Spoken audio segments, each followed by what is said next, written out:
The mature Christian perspective. This person sees time and money as just tools. There is a fusion between the poverty and the prosperity gospels. They don't allow one side or the other to govern their lives. That doesn't mean that they, as mature Christians, are from the middle class.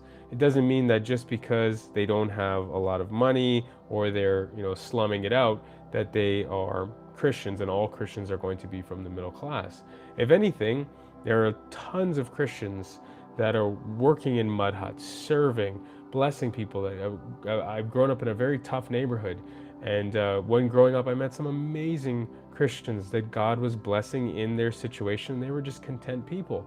I've also met people who have seven-figure incomes. People who, I haven't met these people personally, but my mentors have known billionaire Christians who have huge corporations who are helping people on a large scale. The difference is that these people, these Christian people, on any layer and level of the scale with them when it comes to their time and their money, they see time and money just as tools, not as friends, not as enemies, but as gifts that God has given for his kingdom. They live in the present time while having open hands with their money. They do not plan for the future. They do not look into the past. They trust God with their time in the here and now. And this is a huge phrase that you're going to hear coming from me more or less for the next 30 or 40 years, or however long I can stream or make videos, which is they live as if today is their last day. They live today as if today is their last day. The mature Christian saves their finances, for sure. They look for financial trends, but they also are ready to give away all that God has given them at a moment's notice, because they know that this life is fleeting. When you live as each day is your last, you're trusting God with tomorrow, so that your hands can be open and accept all forms of blessings, including money, including relationships, including the time that's been given to you. And when we do this, we're actually allowing God to work through us in the most powerful way.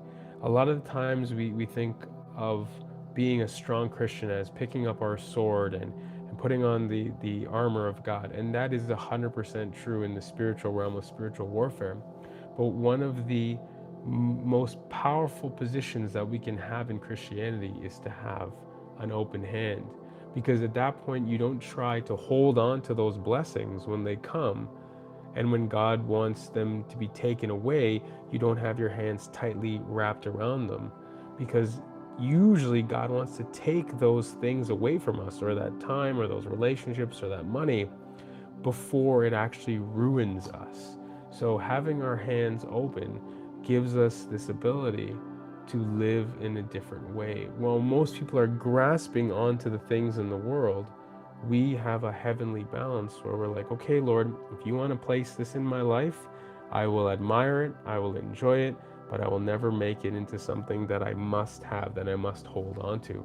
And over time, as you mature as a Christian, you will feel, even when that beautiful thing or person is being removed in your life and you're watching it go and you're broken inside because of it, you say to yourself, I know that God has the best intentions for me, and you will have that peace that surpasses all understanding. So I think if you are a mature Christian, you will see money and time as just wonderful tools that God has given us.